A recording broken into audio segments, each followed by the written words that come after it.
Salut YouTube, j'espère que vous allez bien. On se retrouve pour un nouvel épisode d'actualité en Formule 1.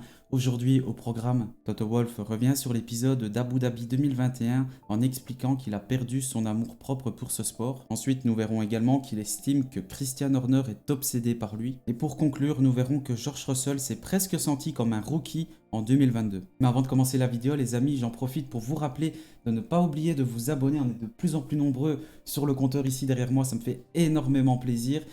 Si la vidéo te plaît, n'oublie pas le petit like, c'est très important. Et l'abonnement si ce n'est pas encore fait. Merci à toi si c'est déjà fait. Et allez, c'est parti, générique.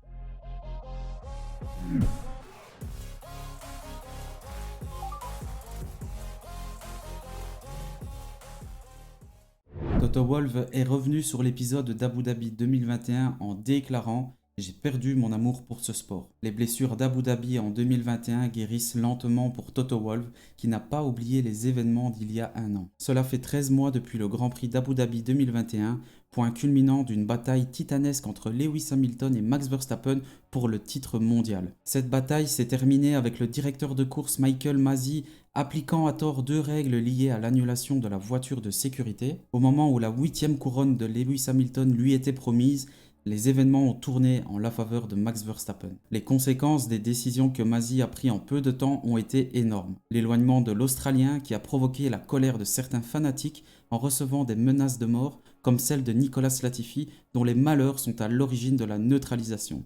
La FIA s'est quelque peu restructurée, période pendant laquelle certains de chez Mercedes ont été discrètement isolés, notamment Lewis Hamilton. C'était dur après Abu Dhabi, a confié Toto Wolff au Times. J'ai toujours aimé le principe du chronomètre qui ne ment pas. L'équipe qui gagne est celle qui mérite d'être championne. Mais là, c'était différent.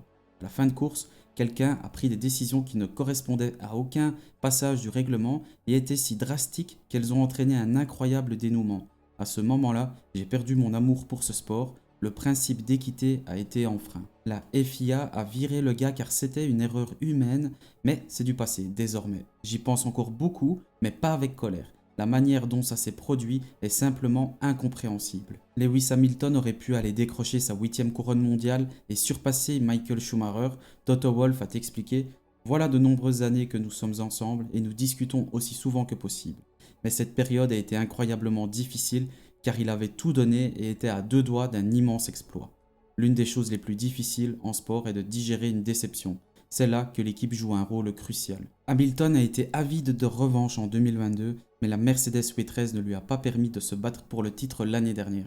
Un journaliste a demandé à Toto si Lewis Hamilton rebondira cette saison et il a tout simplement répondu: ne faites pas une croix sur nous. Les choses méritent vraiment d'être claires, je suis très impatient de voir la Mercedes W14 et de voir un petit peu Lewis Hamilton aller titiller Max Verstappen, aller en esprit revanchard pour aller chercher sa 8e couronne mondiale et peut-être partir la tête haute en marquant ce sport de son empreinte à tout jamais. Il va également tomber sur un George Russell qui va tout faire pour aller chercher sa première couronne mondiale. N'oubliez pas qu'il était chez Williams durant des années à galérer avec une monoplace qui ne pouvait même pas jouer les points. L'année dernière, il arrive chez Mercedes, la W13 lui permet pas de jouer le titre. Si cette année-ci, la W14 lui permet enfin de jouer le titre, il va tout faire pour aller chercher sa couronne mondiale. Donc cette année 2023 va vraiment être très excitante.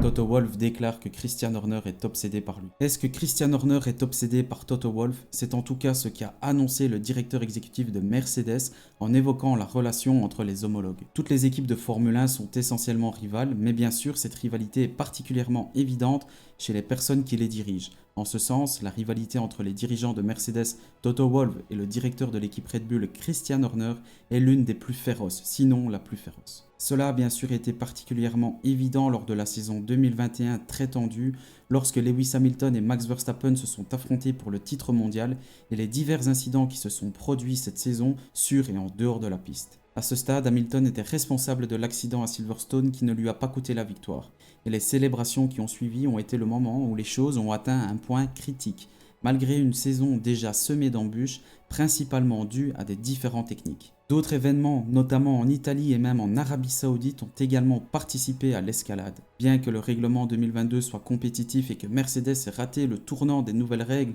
alors que Red Bull a montré sa domination pendant un an, les échanges agréables entre Wolff et Horner ne sont pas arrêtés. Il a été interrogé sur la dynamique de leur relation et a estimé que Horner était obsédé par ses faits et gestes. J'occupe la moindre de ses pensées, a-t-il déclaré au Times. Ce type est obsédé par moi. Chaque seconde que je passe à parler d'Horner est une perte de temps dans ma vie. Du coup, Toto Wolff s'empressa de consacrer son temps à un autre sujet. La façon dont Hamilton s'est rétabli après la saison 2021 à Abu Dhabi est désormais largement connue. Cette période a été incroyablement difficile parce qu'il avait tout donné et était sur le point de réaliser un énorme exploit, remporter ce 8e titre mondial. L'une des choses les plus difficiles dans le sport est de surmonter la déception. C'est à ce moment-là que l'équipe prend tout son sens. Mon avis là-dessus, c'est que Toto Wolff revient quand même avec des éléments du passé. Mais qu'est-ce que ça va être bon pour notre saison 2023 de Formule 1 si on a une Red Bull compétitive, une Mercedes compétitive, avec une cerise sur le gâteau, une Ferrari compétitive. Je peux vous assurer que ça va encore continuer. La petite bataille médiatique Christian Horner et Toto Wolff va continuer avec un Fred Vasseur sans langue de bois en plein milieu de tout ça. Maman, qu'est-ce que j'ai vraiment hâte de voir ça. Dites-moi un petit peu votre avis dans l'espace commentaire. La saison 2023 de Formule 1 a vraiment intérêt à arriver très vite parce que j'en peux plus. J'en profite pour te rappeler de ne pas oublier de laisser un petit like si la vidéo te plaît, de t'abonner si ce n'est pas encore fait, c'est le seul moyen de me soutenir. Allez, on continue. George Russell s'est senti presque comme un rookie en 2022. George Russell revient en détail sur son adaptation chez Mercedes. Après 3 années avec l'équipe Williams en fond de grille, Russell a connu l'année dernière un véritable bouleversement en rejoignant Mercedes, octuple championne du monde. Protégé par la marque à l'étoile depuis 2017, Russell n'a jamais aussi bien découvert la structure de Brackley que cette année-ci. Il est également passé du coéquipier, je vais dire un peu médiocre, excusez-moi, mais Nicolas Latifi, à Lewis Hamilton, le pilote le plus titré de tous les temps avec Michael Schumacher. Et malgré un bon début de saison, dont 9 classements consécutifs dans le top 5, le Britannique insiste sur le fait qu'il a besoin de temps pour s'adapter. À certains égards, je me sens presque comme un rookie cette saison, en raison du niveau auquel évolue cette écurie. Nous parlons de choses dont je n'ai jamais parlé auparavant en Formule 1. J'ai mis du temps à comprendre quels sont les procédés de l'équipe lors d'un week-end de course, comment rendre la voiture plus rapide en matière de réglage, et c'est pourquoi je me sentais un peu comme un rookie au début de cette saison. Bien sûr, être le coéquipier de Lewis est une situation absolument géniale, car il est évidemment le plus grand pilote de tous les temps et j'ai énormément appris auprès de lui. Surtout en dehors de la piste. À vrai dire, par la manière dont il se conduit avec les ingénieurs et gère les choses. En même temps, il y a des petits détails en piste qui m'ont vraiment impressionné. Mais si l'on veut être champion du monde de Formule 1, il faut battre les meilleurs et il faut battre tout le monde. Et je suis dans une sacrée position avec Lewis comme référence. Malgré sa régularité au sommet et sa victoire à Sao Paulo, seule victoire de Mercedes je le rappelle en 2022, Russell a fait quelques erreurs de pilotage, notamment vers la fin de saison. On regrette tout de même le contact entre Valtteri Bottas et Mick Schumacher lors du Grand Prix difficile de Singapour, la collision avec Carlos Sainz au départ de la course à Austin, et le moment où il a dérapé pendant les qualifs à Mexico, ce qui lui a coûté une chance de pole position supplémentaire. Je pense qu'en fin de compte, c'est une question d'expérience. Je sais bien que dans ce sport, il faut laisser les choses couler. On a envie de piloter la voiture avec agressivité, mais ce n'est pas toujours le plus rapide. Comme je l'ai dit, c'est une question d'expérience. J'ai toujours plus ou moins su qu'en roulant à 99%, il y a bien plus de performance qu'à 101%.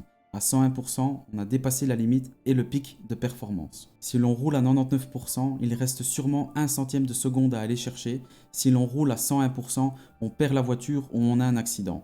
On souhaite rouler à 100% et parfois, on va jusqu'à 101%. Ça aussi, c'est l'expérience. Je savais à Mexico que dans le tour où je jouais la pole, j'avais commis une petite erreur, alors j'ai attaqué davantage pour rattraper le temps perdu.